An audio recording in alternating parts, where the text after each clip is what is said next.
എസിനെ കാണാൻ ജനസമുദ്രമാണ് ഒഴുകിയെത്തിയത്. ഇന്നലെ തലസ്ഥാന നഗരിയിൽ നമ്മൾ ഈ പറയുന്നതിനും അപ്പുറം, അതായത് വിവിധ സ്ഥലങ്ങളിൽ നിന്നാണ്, ദൂരെ നിന്നുള്ള ആൾക്കാരാണ്, അത് പ്രായമായവരും കൊച്ചുകുട്ടികളും ഒക്കെ വി എസിനെ ഒരു നോക്ക് കാണാൻ വേണ്ടി ഒഴുകിയെത്തുകയായിരുന്നു.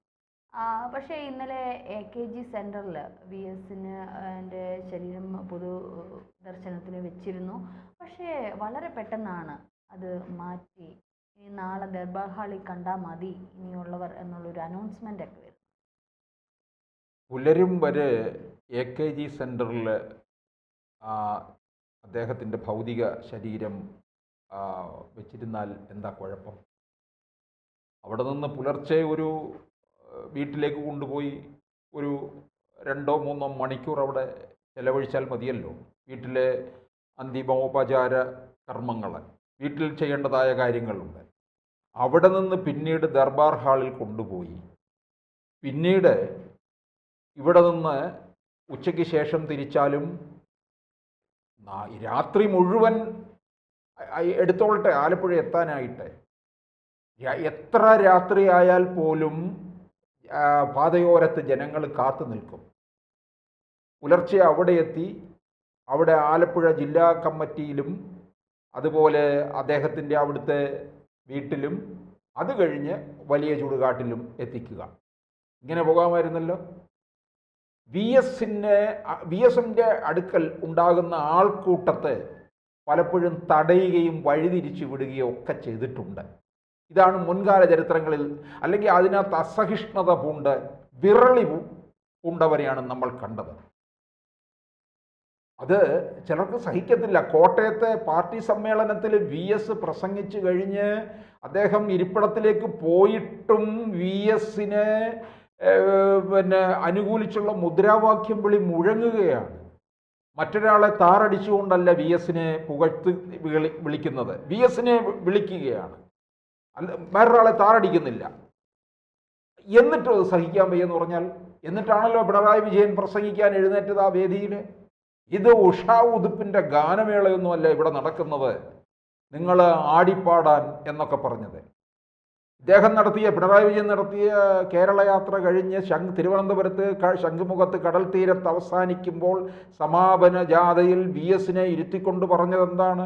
ഉറുദു കവിതയിലെ വരികൾ കോട്ട് ചെയ്തുകൊണ്ട് അല്ലേ, സമുദ്രത്തിൽ നിന്ന് ഒരു ബക്കറ്റ് വെള്ളം കോരി വെച്ച് കഴിയുമ്പോൾ ഒരു കുട്ടി ചോദിക്കുന്നു, അവിടെ കണ്ട തിരമാല എന്താ ഇവിടെ ഇല്ലാത്തതെന്ന്. ആ തിരമാല സമുദ്രത്തിൻ്റെ മാർത്തട്ടിലേ ഉണ്ടാവുകയുള്ളൂ, അപ്പോഴേ തിരമാലയ്ക്ക് നിലനിൽപ്പുള്ളൂ എന്നൊക്കെ പറയുമ്പോൾ അത് പ്രസ്ഥാനമുണ്ടെങ്കിലല്ലേ വ്യക്തിയുള്ളൂ എന്നുള്ളത് കാണിക്കാൻ വേണ്ടി വി എസിൻ്റെ നേരെയാണ് വിരൽ ചൂണ്ടിയത്. അങ്ങനെ ഉള്ള ആ സമുദ്രമാണ്, ജനസമുദ്രമാണ് ഈ AKG സെൻറ്ററിലും ഇപ്പോൾ കേരളത്തിലെ ഈ തിരുവനന്തപുരം മുതൽ ആലപ്പുഴ വരെ കണ്ടുകൊണ്ടിരിക്കുന്നത്. ഇത് കേരളത്തിൻ്റെ വിവിധ ഭാഗങ്ങളിൽ നിന്ന് എത്തിയവരാണ്. എല്ലാവരും ഇതിനകത്ത് പങ്കുചേർന്നിരിക്കുകയാണ്.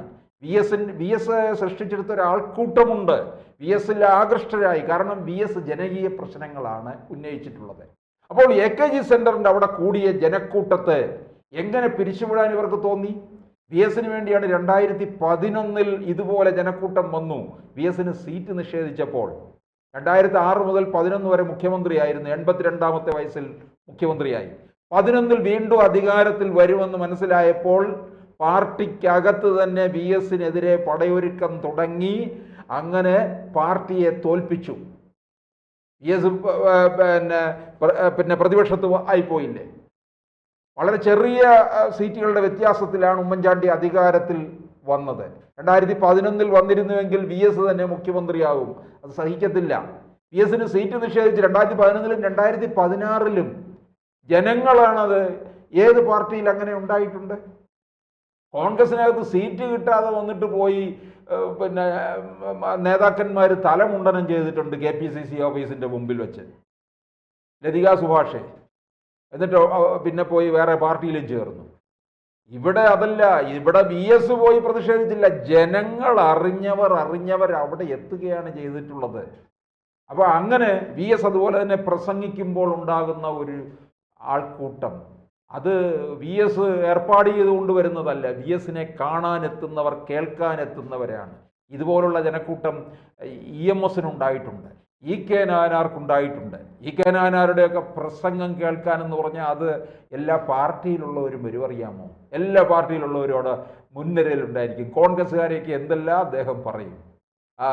ഒരു കെട്ട് പത്രക്കടലാസും ഒക്കെ ആയിട്ടാണ് കയറി വരുന്നത്.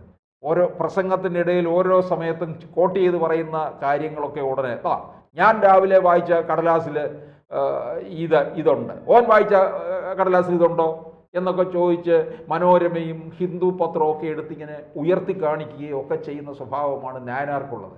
നായനാർ പറയുന്നത് ആ ഒരു തമാശയുടെ രൂപത്തിലാണ് കേട്ടിട്ടുള്ളത്.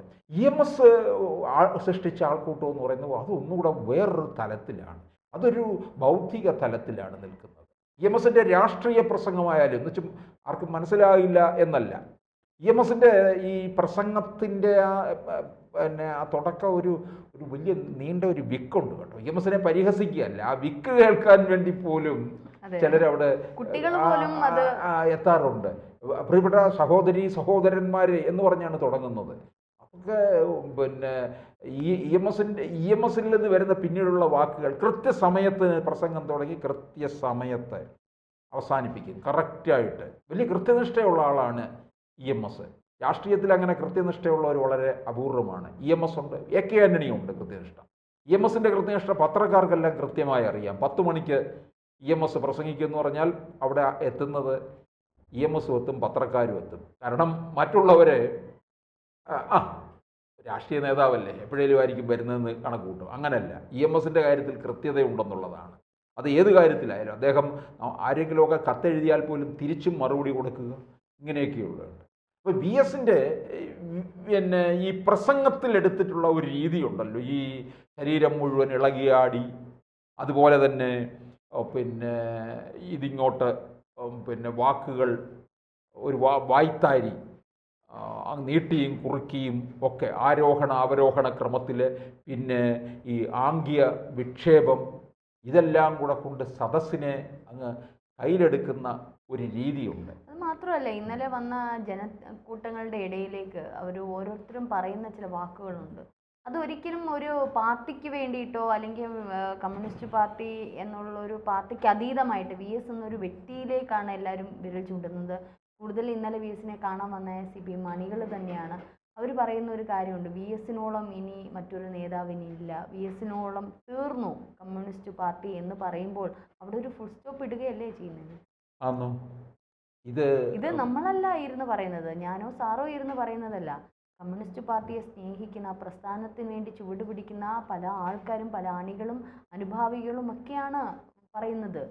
അത് പലർക്കും ഇട്ട് കൊട്ടുന്നതുമുണ്ട്. ഇത് CPMന് കിട്ടിയ ആൾക്കൂട്ടമൊന്നുമല്ല, ഇത് VSന് കിട്ടിയ ആൾക്കൂട്ടവും VSനെ യാത്രയാക്കാൻ വന്നവരുമാണ്. നാളെ VS ഇല്ലല്ലോ നമ്മുടെ കൂടെ എന്നോർത്ത് VSനെ യാത്രയാക്കാൻ വേണ്ടിയാണ് ആ രാത്രി മുഴുവൻ അവിടെ കാത്തു നിന്നത്.